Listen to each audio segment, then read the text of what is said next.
पिछला वीडियो आपने देख लिया होगा जिसमें मैंने आपको थोड़ा सा हिंट दिया था सेंटर ऑफ मास के बारे में, वो क्यों जरूरी है सेंटर ऑफ मास को जानना, क्या काम आता है रियल लाइफ में। अब हम न्यूमेरिकल की तरफ बढ़ रहे हैं जिसमें हम टाइप 1 की बात करेंगे और हम बात करेंगे ऐसे सिस्टम की जो कि पॉइंट मासेस से बना हुआ है। वो पॉइंट मास जो है किस तरीके से डिस्ट्रीब्यूटेड है उसके अलोंग में, उसके रेफरेंस में जो आएगा सेंटर ऑफ मास आएगा। एक और चीज मैं आपको बता दूं, सेंटर ऑफ मास फाइंड करने के लिए अगर आपको कुछ भी नहीं दिया जाए तो आप अपने हिसाब से रेफरेंस पॉइंट ले सकते हैं और फिर जो ऑप्शन मिलेंगे 4 आपको, उसमें आप पता लगा सकते हैं कि क्या ऑप्शन दिया हुआ है, वरना आपको क्वेश्चन में ही दिया होगा बेसिकली, तो उस हिसाब से रेफरेंस पॉइंट लेना है। तो पहले सिंपल क्वेश्चन से शुरुआत करते हैं फिर टफ की तरफ बढ़ेंगे। जैसे मान लो आपको दिया हुआ है, यहां पे आपको कोई मास m दिया हुआ है और इधर भी कोई मास m दिया हुआ है आपको, मान लो इन दोनों के बीच में सेंटर ऑफ मास फाइंड करना है। तो आपको पता है सिमेट्रिकल सिस्टम है, सिमेट्रिकल सिस्टम का सेंटर ऑफ मास कहां होगा, दोनों के बीच में। अगर इसकी लेंथ l है तो ये इससे भी l/2 पे होगा और इससे भी l/2 पे होगा। फर्क कहां आने लगता है ना, उसको देखते हैं। जैसे मान लो आपको क्या दिया है कि ये कोऑर्डिनेट ज्योमेट्री टाइप का सिस्टम दे दिया जिसमें ये m मास का पार्टिकल यहां है और ये दूसरा m मास का पार्टिकल मान लो यहां है। दोनों के बीच की जो लेंथ है वो 1 मीटर है। ये इस m से कंफ्यूज मत हो ना, ये 1 लिख देता हूं मैं, ये 1 है दोनों के बीच की लेंथ। तो इसके कोऑर्डिनेट्स क्या होंगे, ओरिजिन पे माना ना इसको, इसके कोऑर्डिनेट क्या होंगे, इसके कोऑर्डिनेट होंगे 0,0 और इसके कोऑर्डिनेट 1,0। बस कोऑर्डिनेट डालो, बस रहो। एक्ससीएम निकालना है आपको, तो m1 इंटू एक्स1, m1 इंटू एक्स1, m into 0 plus m2 into x2, m into 1 upon total mass m plus m2m। कितना आ गया, m अपॉन 2m, मतलब 0.5 बीच में आएगा, पता ही था बीच में आना ही चाहिए था। क्यों करके बताया जब इतना सिंपल था। तो चलो नेक्स्ट की तरफ बढ़ते हैं, तब समझ में आएगा क्यों बताया। जैसे मान लो ऐसे रखा हुआ, ये सिस्टम ऐसे रखा हुआ, ये m मास, ये दूसरा m मास और ये डिस्टेंस ऑलरेडी 1 मीटर है। अब ये ओरिजिन पे नहीं रखा और इनके बीच की डिस्टेंस अगेन 1 मीटर है। तो इसके कोऑर्डिनेट क्या हो गया, ऑलरेडी 1 मीटर पर है ये, तो इसके कोऑर्डिनेट हो गए 1,0 और इसके कोऑर्डिनेट हो गए 2,0। तो अगर मैं एक्ससीएम निकालता हूं, ये क्या आएगा, XCM equals to m1 into x1 plus m2 into x2 2 upon total mass m plus m 2m। तो हमें पता है कि इसका सेंटर ऑफ मास तो यहां आएगा सिमेट्री में, इससे 0.5 पे, लेकिन एक्चुअली में ओरिजिन से तो 1.5 पे है, तो हमें आना चाहिए आंसर यहां से। देखा तो ऊपर कितना है, m plus 2m, 3m upon 2m equals to 1.5 metre आ गया। सही है। और आपको कुछ अलग तरीके से दिया हो, मान लो टेढ़ा मेढ़ा, आपको क्या दिया हो इस बार कि नहीं ऐसा नहीं है, ऐसा डिस्ट्रीब्यूशन नहीं है, कुछ ऐसा डिस्ट्रीब्यूशन है कि ये m मास है, ये भी m मास है और इनके बीच में से जा रही है ओरिजिन। तो आपको भी पता है कि ये जब पूरा 1 मीटर था तो ये यहां से यहां तक 0.5 है और ये यहां से यहां तक 0.5 है, लेकिन ये ओरिजिन के राइट में है, ये ओरिजिन के लेफ्ट में है, इसलिए कोऑर्डिनेट अलग तरीके से लिखना पड़ेंगे। इसलिए इसके कोऑर्डिनेट कैसे आएंगे, इसके कोऑर्डिनेट आएंगे 0.5, 0 और ये -0.5, 0।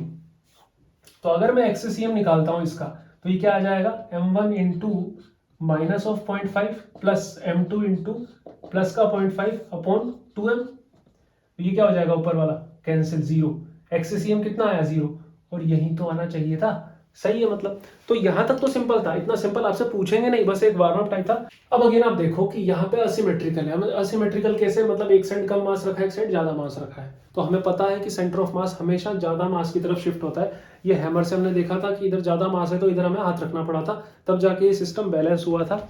मतलब जो सेंटर ऑफ मास इसका आएगा वो 4 जो वाला है ना, 4 ज्यादा हैवी वाला जो पार्टिकल है उसके पास में आएगा, लेकिन निकालना तो पड़ेगा। तो उसके लिए क्या करो, इसके कोऑर्डिनेट्स को मेंशन करो। सबसे पहले कोऑर्डिनेट को मेंशन किया, इसको मान लो ओरिजिन पे मान लिया, तो ये हो गया 0,0। वरना तो अगर मान लो क्वेश्चन में आपको दिया होता कि 4 वाले से, ज्यादा हैवी वाले से आपको निकालना है, तो वो तरीका भी मैं अभी आपको बताऊंगा। अगर नहीं दिया हुआ तो हम अपने हिसाब से निकाल रहे हैं, ऑप्शन में मैच करा लेंगे, 4 ऑप्शन मिलेंगे आपको। तो ये हो गया 1,0। ठीक है। अब एक्ससीएम निकाला, XCM is equal to m1 into x1 m into 0 plus 4m into 1, x coordinate कर रहे हैं, y तो 0 है, अपॉन टोटल मास मतलब m प्लस 4m, मतलब ये कितना हुआ, 4m अपॉन 5m, मतलब 4/5 मतलब 0.8 मीटर। 0.8 मीटर किससे आया है, इस वाले से, मतलब इससे इतना ज्यादा जाओगे, 0.5 तो यही रह गया। उससे भी आगे 0.8 इस जगह पे कहीं, बिल्कुल क्लोज टू हेवियर। अब जैसे मान लो जिसको कोऑर्डिनेट से दिक्कत है ना, उसको क्या करना है, देखो उसको करना ये है कि इससे निकाल रहे थे ना, इसको लेना बंद कर दो, इससे निकाल रहे हो तो इसको लो, और इससे निकाल रहे हो तो इसको लो। जैसे मैं इससे निकाला अभी, इसी से लेके दिखाता हूँ वापस से। XCM इक्वल्स टू, इस वाले को लिया ही नहीं, सिर्फ इसको लिया 4m, बीच की डिस्टेंस कितनी है 1, टोटल मास कितना है 5m, कितना आ गया 0.8 मीटर।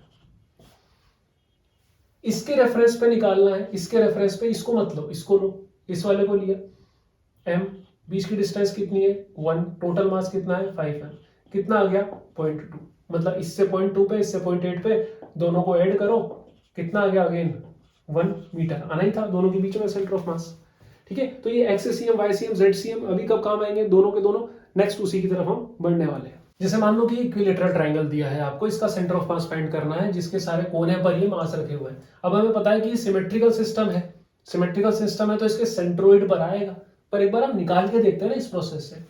एक और चीज ध्यान देना कि ये जो स्ट्रक्चर है ये प्लेन में बनेगी स्ट्रक्चर, मतलब इसके पास दो कोऑर्डिनेट होंगे, x भी होगा और y भी होगा, z 0 हो सकता है, होगा मतलब हो सकता है क्या, होगा ही z 0, अगर z वाले में नहीं मान रहे हो इसको तो x और y आएंगे, ये दोनों का काम इसमें चलेगा। तो सबसे पहले हम इसके कोऑर्डिनेट को मेंशन करते हैं, कहां से माने, इसको कोऑर्डिनेट 0 पे मान लेते हैं, ओरिजिन पे मान लेते हैं, मतलब इसके कोऑर्डिनेट क्या हो गए 0,0, तो ये क्या हो गया L,0, y तो 0 है, ये कितने पे होगा, इक्विलेटरल ट्रायंगल है तो ये बिल्कुल बीच में होगा, बिल्कुल बीच में होगा, तो ये कितना है L/2, x कितना है L/2, L/2, y कितना है, ये कितना है y, जिनको नहीं आता मैं थोड़ा सा सिखा देता हूं इसको, कि ये हमने बनाया L, ये कितना है ये निकालना है, ये है L/2, पाइथागोरस हम लगा सकते हैं इस हाइट को निकालने के लिए, ये हाइपोटेनस है ये बेस है, तो हाइपोटेनस का स्क्वायर माइनस बेस का स्क्वायर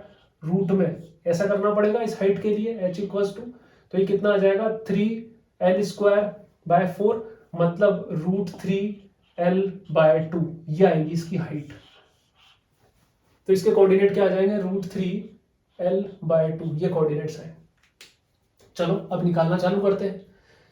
XCM इक्वल्स टू आएगा m1 into 0 plus m into l, ये लिया, अब इसको लेता हूं, plus m into L/2, total mass कितना है 3m,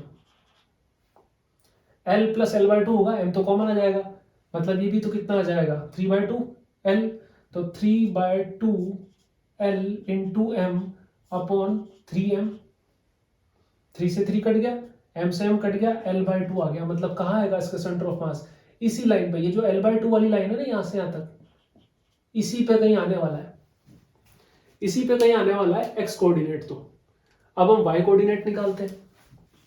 y कोऑर्डिनेट जब निकालेंगे, y कोऑर्डिनेट के लिए क्या करेंगे, y कोऑर्डिनेट से मल्टीप्लाई चालू करेंगे, m इंटू 0 होगा, क्यों करना, इधर m इंटू 0 होगा, इसको भी क्यों करें, इधर m मल्टीप्लाई होगा इससे √3l/2 से, तो इसको ही करते हैं, m into √3l/2 upon total मास 3m, m से m गया, ये ऊपर √3 नीचे 3, √3 टाइम्स l/2 √3, ये तो सेंट्रोइड के कोऑर्डिनेट आ गए, तो आने ही थे, सिमेट्रिकल सिस्टम है, यहां कहीं आएगा, अगर इसकी मतलब वो जो मीडियन खींची जाए यही तो आके काटेगी, वही कोऑर्डिनेट आया, मतलब इसके कोऑर्डिनेट क्या है L/2, L/2 √3, इसके कोऑर्डिनेट्स आए RCM, जिसको हम लिख सकते हैं सेंटर ऑफ मास के। एक और चीज मैं आपको समझाऊं कि जैसे यहां से जो सेंटर ऑफ मास आया ना बिल्कुल बीच में आया एक्स वाली में, वो इसलिए आया क्योंकि इसको अगर आप काटोगे ऐसे, इसको ऐसे काटोगे तो राइट साइड और लेफ्ट साइड दोनों साइड सेम मास है, लेकिन अगर आप ऐसे काटोगे ना तो ऊपर मास कम है नीचे ज्यादा है, हेवियर के पास है, उधर से देखो कितना दूर है, उधर से दूर है, इधर से पास आया इस सिस्टम के centre of mass. y axis की मैं बात कर रहा हूँ, क्योंकि x में देखो बिल्कुल बीचों बीच आया, वो तो बिल्कुल बीच में था ही सही, इसको ऐसा हुआ। अब इसके मासेस को हम थोड़ा सा बदलते हैं, जैसे ये आपको दे रखा है सिस्टम, इसमें अलग अलग मासेस है, ये 2 किलोग्राम का थोड़ा भारी है, ये 5 किलोग्राम का और ज्यादा भारी है, हमें समझ में आ रहा है कि असिमेट्री में है, इसका सेंटर ऑफ मास सेंट्रोइड पे नहीं आने वाला है, इसलिए हमें क्या करना है, इसके कोऑर्डिनेट लिखना है बस, और उसको वैल्यूज में डालना है, आंसर अपने आप आएगा। जैसे मान लो इसको मैंने ओरिजिन पे मान लिया, इसके कोऑर्डिनेट हुए 0,0, इसका कोऑर्डिनेट हुआ 1,0, अब ये यहाँ है, ये बीच में है बिल्कुल इसके, इक्विलेटरल ट्राइंगल है, सारी साइड 1 मीटर की लिखा हुआ है यहाँ पर। तो ये कितना हुआ 0.5 यानी कि 1/2 कॉमा। अब इसको कैसे निकालूं मैं, अभी निकाला था, फिर से बता देता हूँ, चलो 1 वाले में एक बार और इसको मैं यहाँ बताता हूँ। ये जो साइड है ना, ये है 1 मीटर, ये है 1/2, ये आपको फाइंड करनी है हाइट। तो हाइट क्या हो जाएगी, इसका स्क्वायर माइनस इसका स्क्वायर, मतलब 1 माइनस 1/4 रूट में। तो ये कितना हो गया 3/4, मतलब √3/2, √3/2 इसकी जो ये हाइट है। तो इसके कोऑर्डिनेट क्या हो जाएंगे, √3/2, ये कोऑर्डिनेट हो गए। अब मैं वैल्यूज डालना चालू करता हूँ।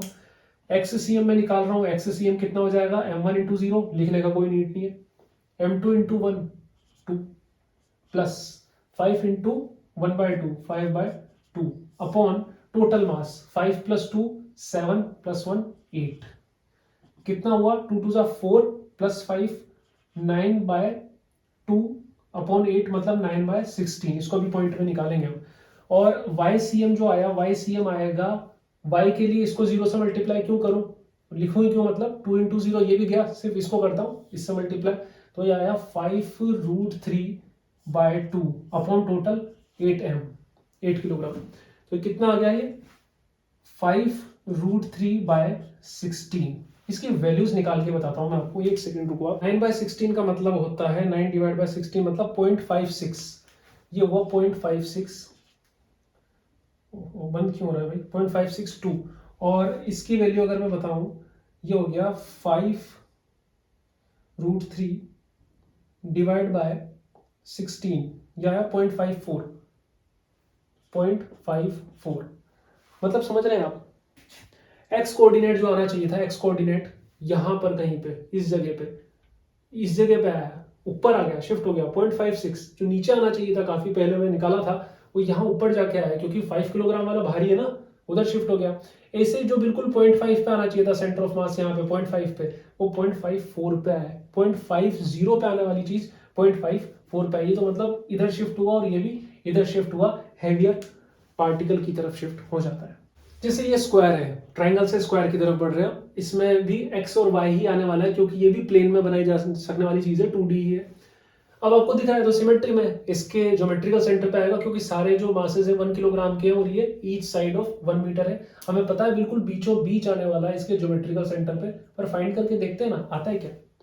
इसको आपने ओरिजिन पे माना, ये हो गया 0,0, तो यहाँ कितने पे होगा, ये पूरा कितना है 1 मीटर का, तो 1 मीटर, 0 1,0, ठीक है। ये 1 मीटर ऊपर है y में और 1 मीटर इधर है, तो ये हो गया 1,1 और ये 0,1, ये तो आता होगा कोऑर्डिनेट का सिस्टम। तो अब हम XCM और YCM निकालते हैं। XCM आएगा m इंटू 0, मतलब यहाँ तो m इंटू 0 होगा, यहाँ m इंटू 1 होगा, यहाँ m इंटू 1 होगा, यहाँ पे m इंटू 0 होगा। तो जहाँ 0 होगा उसको क्यों लिखना है, यहाँ होगा नहीं लिखना, 1 इंटू 1, ठीक है, प्लस 1, इधर भी 1 जो है x कोऑर्डिनेट 0 से मल्टीप्लाई होगा, कोई मतलब नहीं है। टोटल मास जो है, टोटल मास कितना है यहाँ पे 4 किलोग्राम, ये याद रख लेता हूँ मैं, बाय 4, तो 1/2 आ गया, मतलब 0.5। 1 पूरी है, ये 1 मीटर है, और इसके आधे में जाके आया 0.5 पे, यही हमने सोचा था, आना भी चाहिए था। YCM की अगर मैं बात करूं, YCM के लिए क्या करूंगा, ये जो मास है y से मल्टीप्लाई होगा, इसमें y0 है, इसमें y0 है, इन दोनों में y0 नहीं है, इससे कर लेता हूं। तो ये 1 इससे मल्टीप्लाई हुआ 1, प्लस ये 1 इससे फिर मल्टीप्लाई हुआ 1/4, ये भी कितना आ गया 0.5, आना ही चाहिए था, वही आया बिल्कुल बीचों बीच में।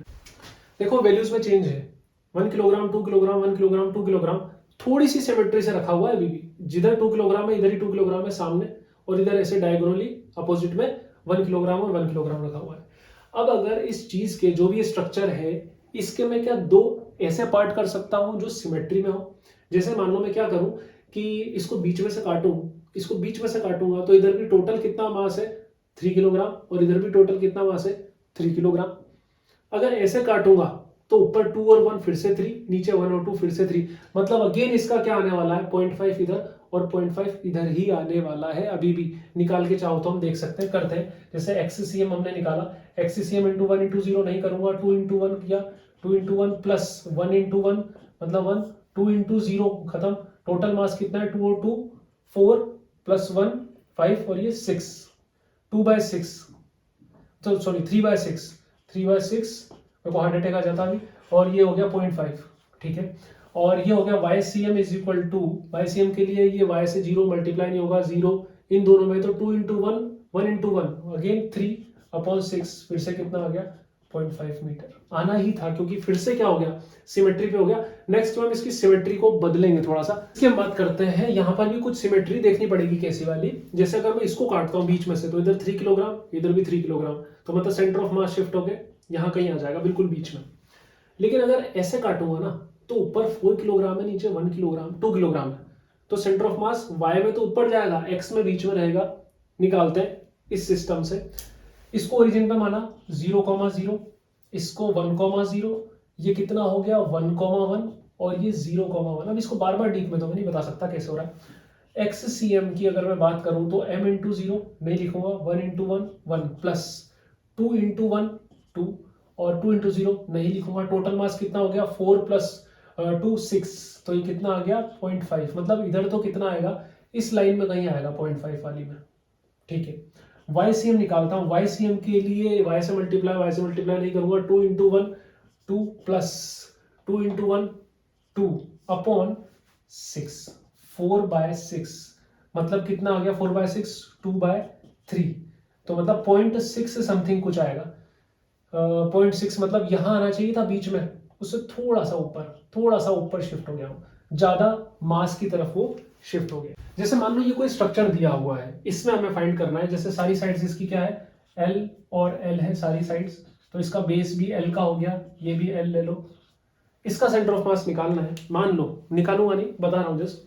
तो इसका सेंटर ऑफ मास, क्योंकि ये जो ट्राइंगल है ना ये सिमेट्री पे M M M सारी साइड्स इक्वल इक्विलेटरल है, इसका सेंटर ऑफ मास यहाँ आएगा, उसके कोऑर्डिनेट आपको पता होने चाहिए y में और x में। ऐसे इसका सेंटर ऑफ मास भी बीच में यहाँ आएगा।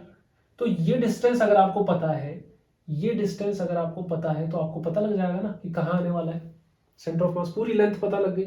और फिर इसके रेस्पेक्ट में अगर इसको आपने ओरिजिन माना है, तो यहाँ से जहां भी वो आ रहा हो निकाल लोगे। थोड़ा सा हिंट दिया है, कोई इस टाइप का मैं करा नहीं रहा, आगे इससे थोड़े टफ होंगे, इस तरह के नहीं पूछे जाते, अलग पूछे जाते हैं प्रीवियस ईयर के, वो मैं आपको कराऊंगा। अब आ गए हम 3D स्ट्रक्चर में, इसमें XCM, YCM, ZCM तीनों आएंगे।